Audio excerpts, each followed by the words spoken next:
Peace and welcome. Welcome to the spot. Welcome to my channel. It's your boy A Double. You just call me Al, Allen, whatever it is. Just make sure you spell it with two L's. Today I'm gonna talk about a book I'm very, very fond of. I'm gonna start talking about it.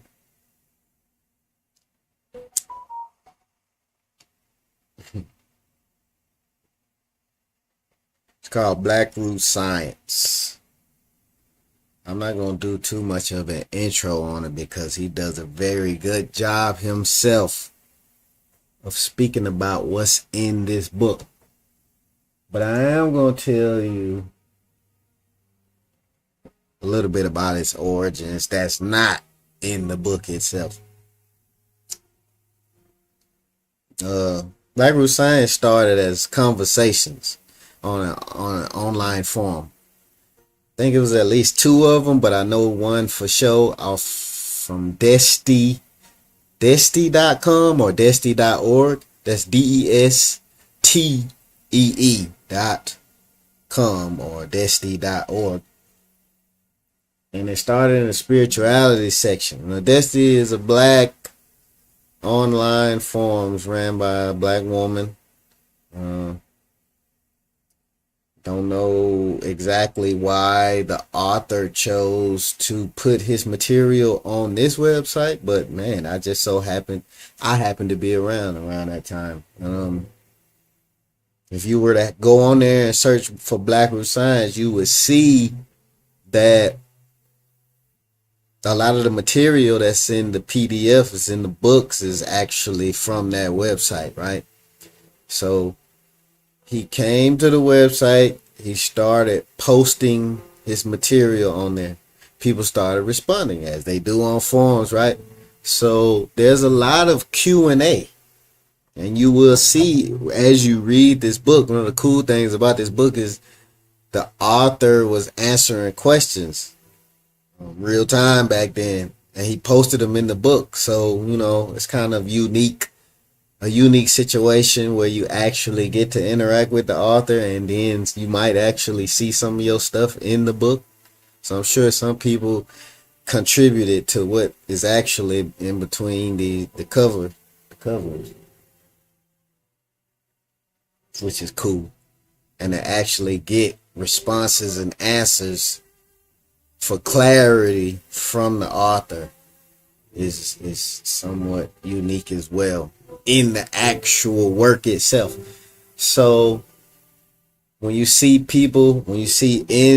the book, when you see bold writing, italics, it's usually one of the other people that were on the forum at this time, Destee.com, and that's their writing or questions to the author.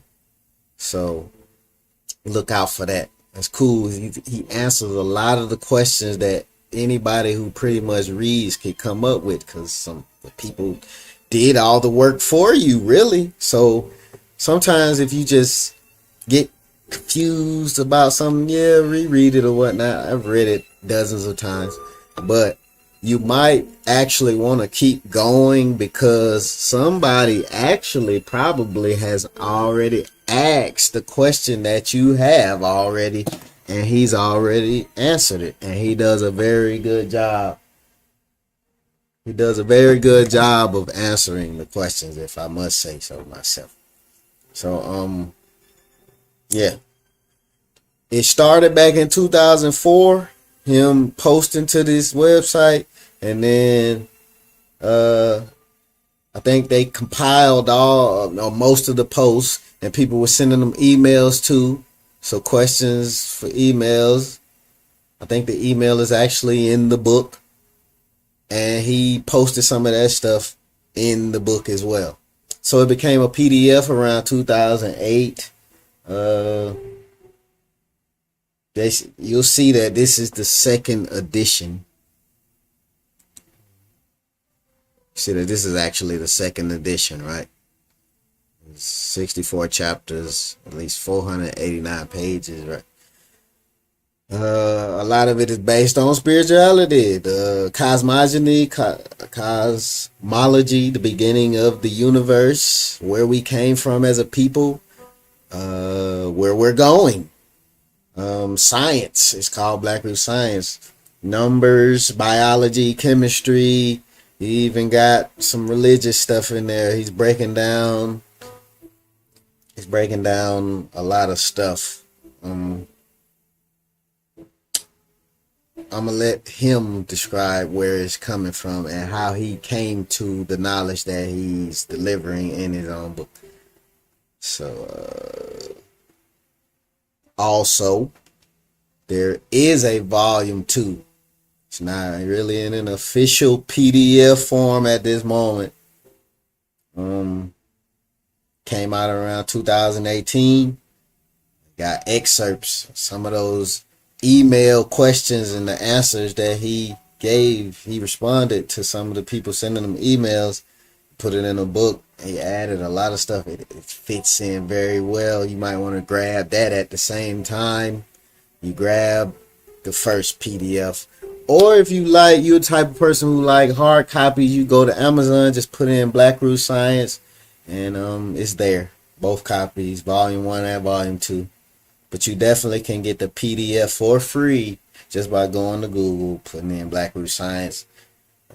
Volume 1 will come up. Well, yeah, I encourage you, man. Approach it with an open mind, an open heart. You know, I'm not saying it's the end all be all, de facto truth. And I'm definitely not a proselytizing person. I'm not finna try and get you to change your mind or see things my way. It's not even my book, you know. But just take it into consideration. See if it resonates.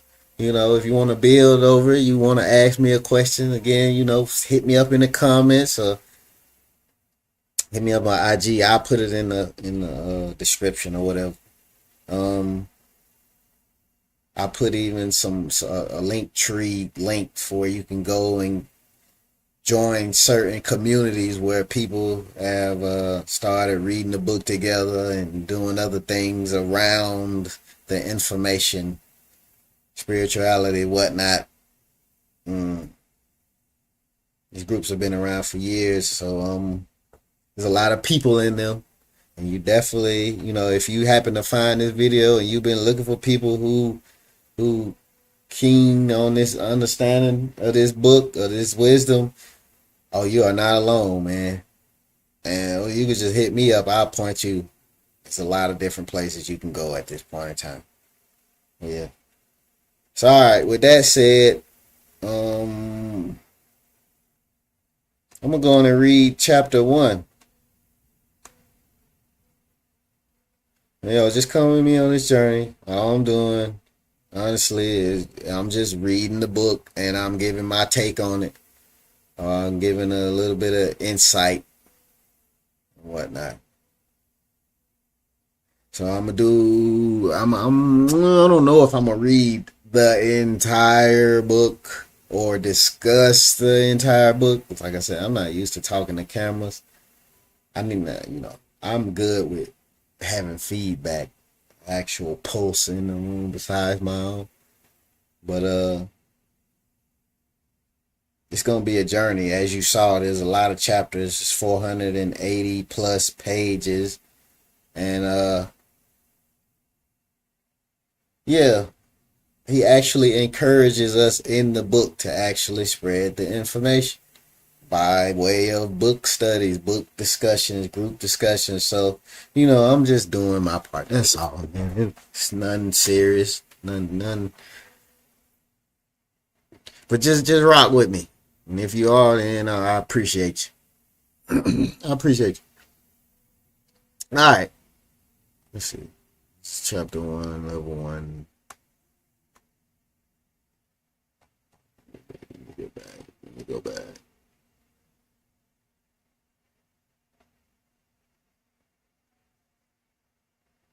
All right. So it's the summary. All right. It goes, our Earth and solar system were created 78 trillion years ago. As soon as the Earth was ready, 144,000 ancestors came from another star system, the star called Sirius, that was worshipped by the ancient Egyptians. They inhabited the Earth after preparing it by seeding it with plant and animal life. After about 7,000 years since their arrival, their population increased from 144,000 to 1,008,000,000. Do something real quick. Make it so y'all.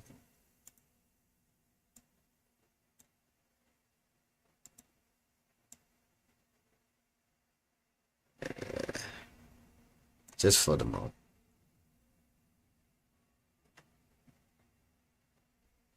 This number, 1,008,000,000, is the most sacred number in creation. It is the total number of original people who inhabited the first Earth of our universe, countless trillions of years ago. Thus, every Earth inhabited thereafter keeps this number as their final and stable population. It was determined to be the ideal number of people that can inhabit a planet the size of Earth in complete comfort, without imposing on each other or on the natural resources, as well as on the animals and plants. That enables complete freedom of movement for all life on the planet, and this is essential for peace, prosperity, and spiritual growth, the gaining of knowledge. The reason why the number is specifically 1,008,000,000 is described in the mathematics section of Blackroots Science. The first Earth mentioned above was created by the 1,008,000,000 original gods from the stars of the previous universe. They had existed in that previous universe towards its end, along with trillions upon countless trillions of other people in a state of mind called divine unity, or the oneness of God. It is a state of mind where all the people in the universe unite as one. This one is God in truth, not the spirit God of modern religions. I'm going to stop right there for a second. You see. Key points. It's 1,008,000,000 black people. It's the sacred number in creation.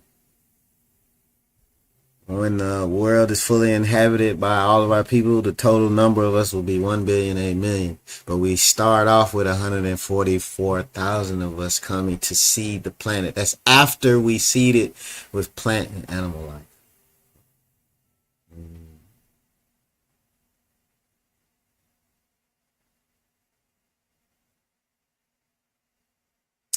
He talks about divine unity, which is the oneness of God, is where all of our minds are come together and unite as one.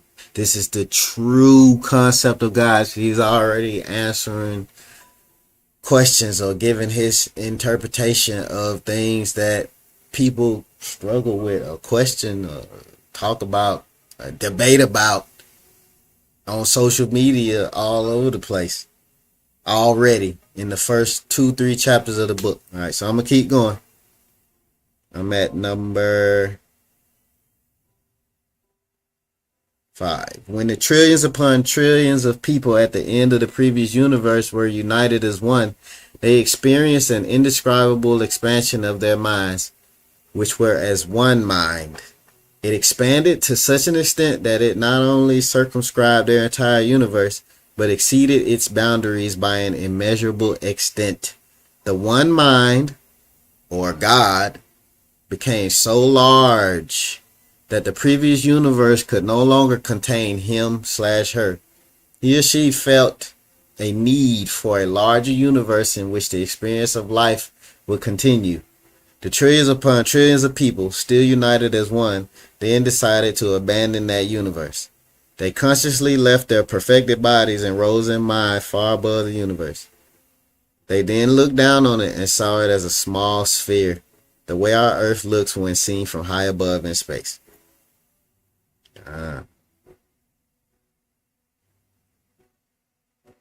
So it said there was a universe that came before this one, where trillions upon trillions of people were there. And it was out of their mind expanding that the new universe was created.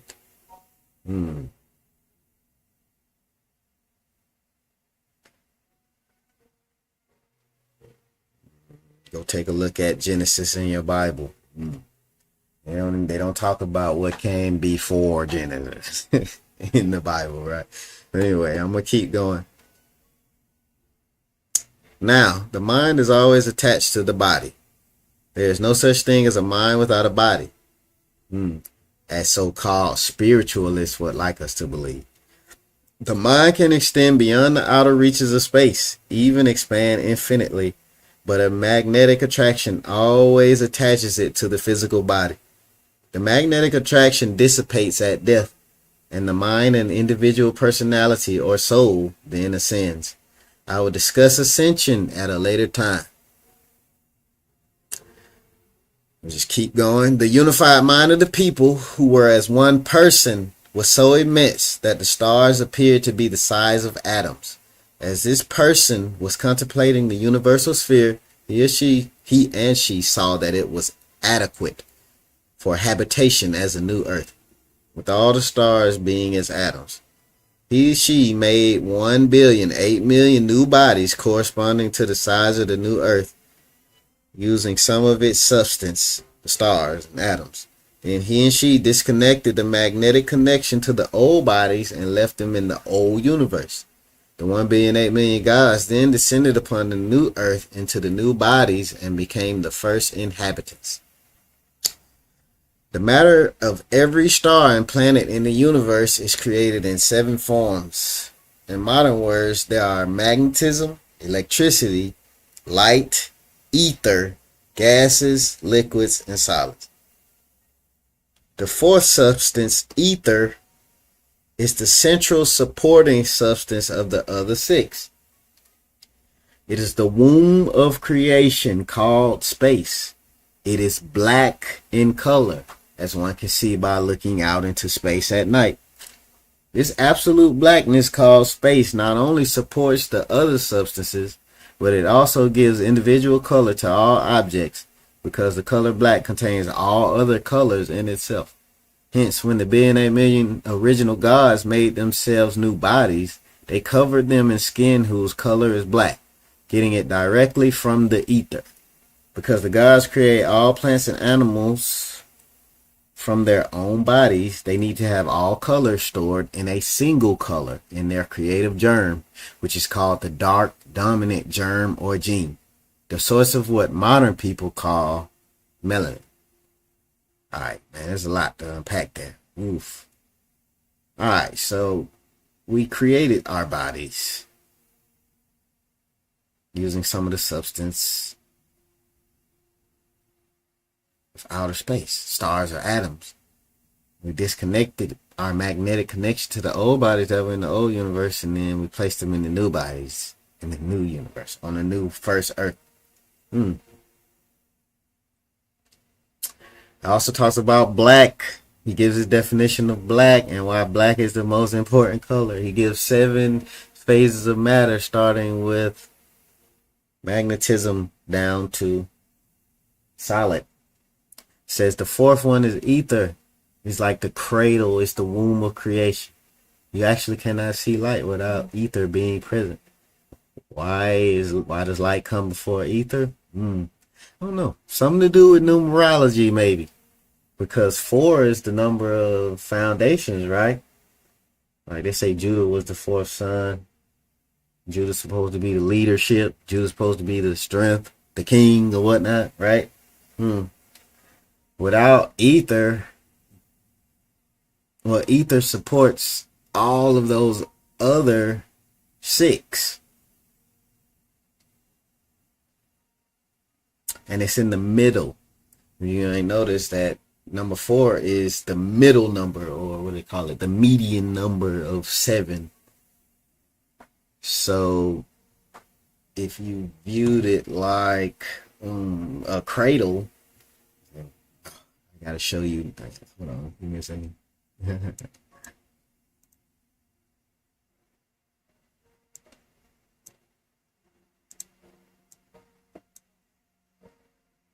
So if you picture it like it's a cradle, and you start with 1, 2, 3, 4, 5, 6, 7.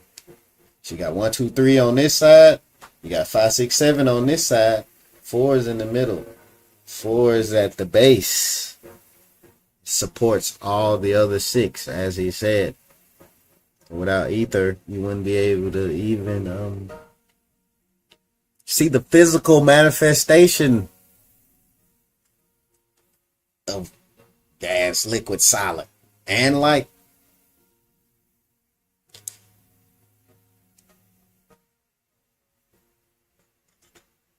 All right, continuing on though.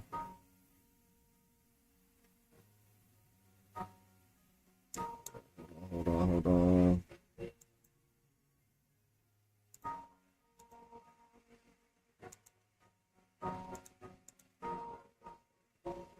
Yeah. All right.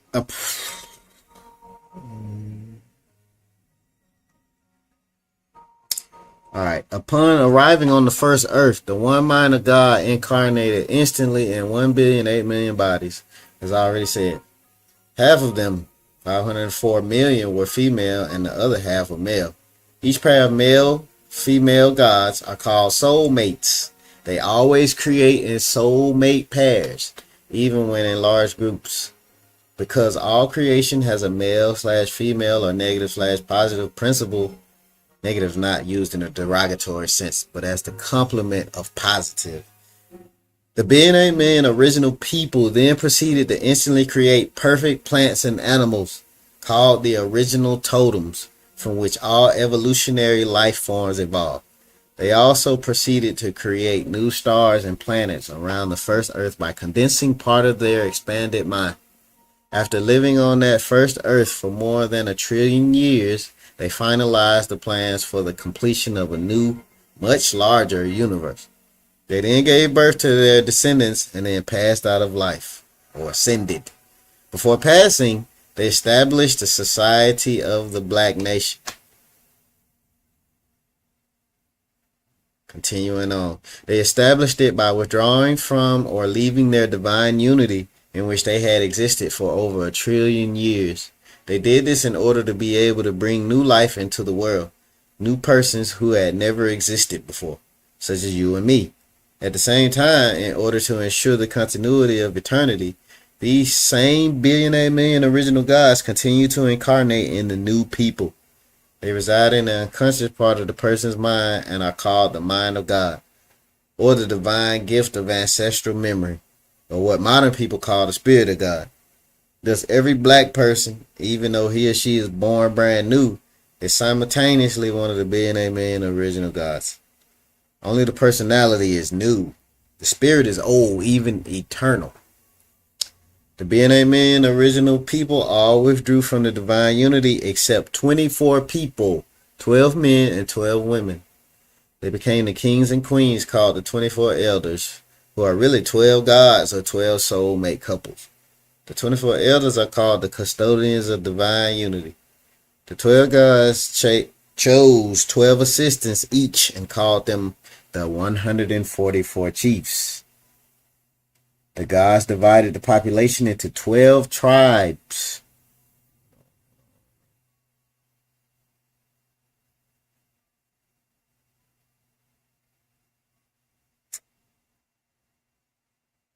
Oh man, I done lost my spot. Okay. Let me start back at 12. The 12 gods chose 12 assistants each and called them the 144 chiefs. The gods divided the population into 12 tribes of 84 million people. They further divided each tribe into 6 clans and set 2 chiefs, a man and a woman, as the heads of each clan. The chiefs chose 1,000 people each and called them the 144,000 judges. They sent them in soulmate pairs all over the earth to set the foundations for 72,000 cities. Each couple took about 14,000 people with them to establish their city. This was the basic organization of the Black Nation, established by the original gods on the first earth. When other earths were completed and settlers sent to them, this organization was repeated and remains as the divine form of kingdom/queendom on every inhabited earth throughout the universe. Notice that he always say he or she, male, female, man, woman, kingdom, queendom. Just goes to show you that, man, in his tradition, in their tradition, in his initiation, he learned that cannot separate the two. Everything comes in soul-made pairs, as he said, right? Man was created equally with women. At the same time, they do all of this together. Everything happens as a team, as complement, right? Which is one of the things that I see a lot of people, struggling with. So, there's another take from the traditional side of things on some of the stuff that we deal with in our modernity. Back at it, number 14. The original gods also established 7 great rituals. Hold on. Yeah. The original gods also established 7 great rituals of initiation to be used by the leaders to elevate all new people to divine unity. God's purpose for creating universe after universe is to increase himself/herself. What is God's purpose for creating universes? Is to increase him and herself. Every person who completes the 7 great rituals becomes full God. That means people can become full God through ritualization. Exactly like the original people, the billion and million who created the universe. At that moment of completion, God rediscovers himself, herself anew, thus overcoming the stagnancy that would be the case in an eternally all-knowing being who never changes. In addition to the 7 great rituals, the original people also established many other rituals and customs covering every area of science and life. They then initiated the leaders of their descendants into this knowledge before passing. Their initiation rituals have been faithfully transmitted from generation to generation since the beginning. On our earth, this form of divine rule existed uninterrupted for 78 trillion years until 6,000 years ago. 78 trillion years of uninterrupted perfection, where we were divided up divinely. You saw the numbers, and we followed rituals. And these rituals were transmitted from generation to generation since the beginning. 78 trillion years. Uninterrupted. Unbroken. A lot of people like to say that, we was always going to war. We was always fighting. We always been screwed up. Or they like to look at where we are today and say that that's where we've always been. And even with, some of the new stuff that's coming out about people saying, well, slavery didn't happen the way it happened. And they're still not talking about how things were before there was a slavery. They're not talking about how, I don't see too many people explaining some of the rituals of our ancient ancestors. What did they do before slavery? That's actually what, that's the main question I had that actually kind of led me to Blackroots Science. What were we doing before slavery? What were my people teaching? What was it like on Earth? Or where do we come from? All these answers. He has answers for all of them. All those questions.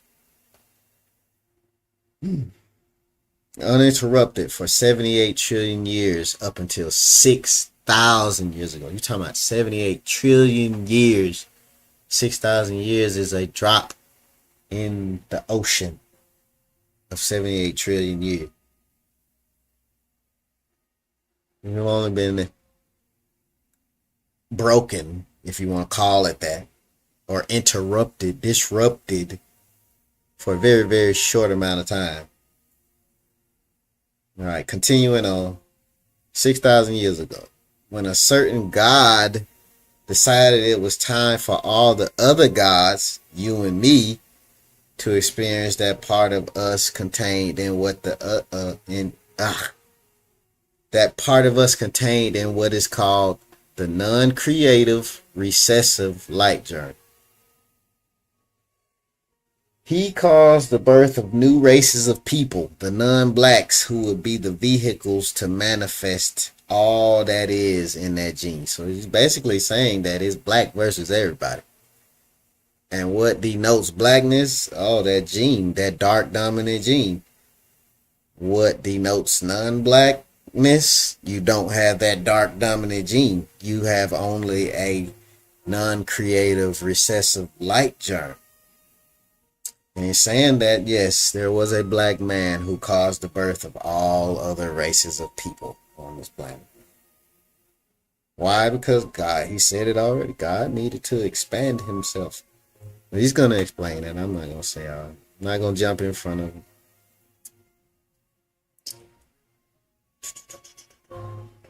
All right. 17. All things without exception are contained in God. God will experience all that is contained in him/her. He or she knows all, but has not experienced all.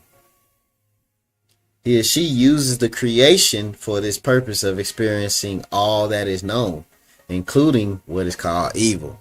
Hence, 6,000 years ago, a God by the name of Yahweh, called Yaqub in other ancient scripts, was born here on our earth. He, together with about 60,000 volunteers who are called the Elohim, made the non-blacks in our image. It's about to rewrite Genesis.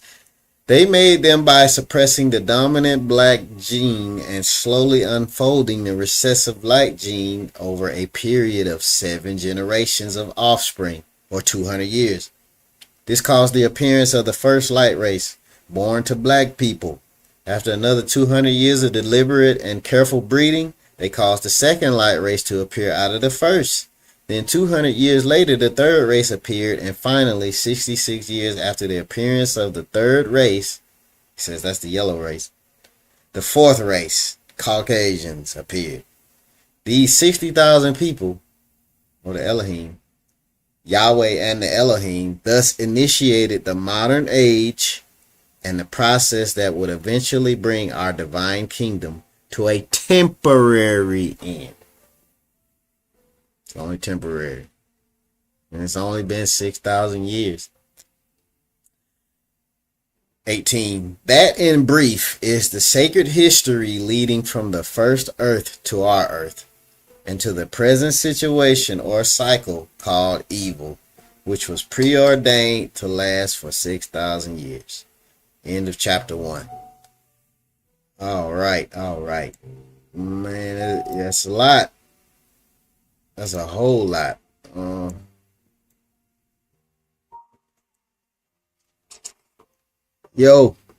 He put a lot of information out there. A lot of questions that people ask, like where did we come from?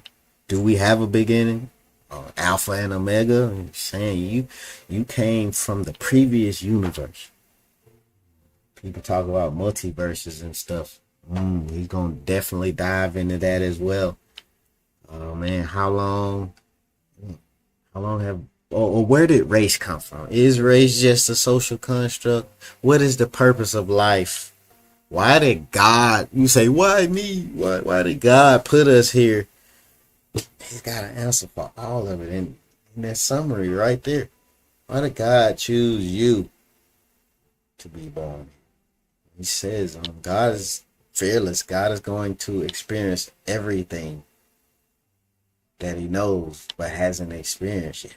He needs you as a fleshly vessel to experience everything.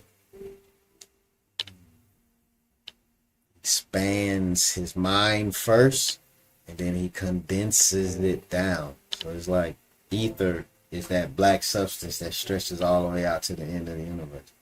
And then we condense it down from there and bring all these things like plant and animal life into being so that we can experience them. And we just keep going and going and going because God is eternal. God is infinite. So there's always room for more creation. There's always room for more expansion.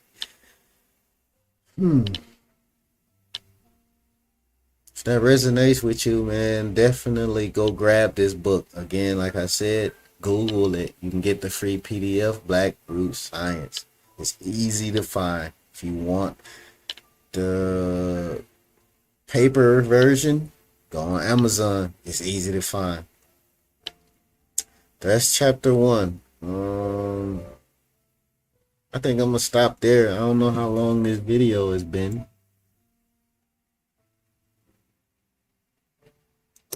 But that's a lot. There's a lot to go off of.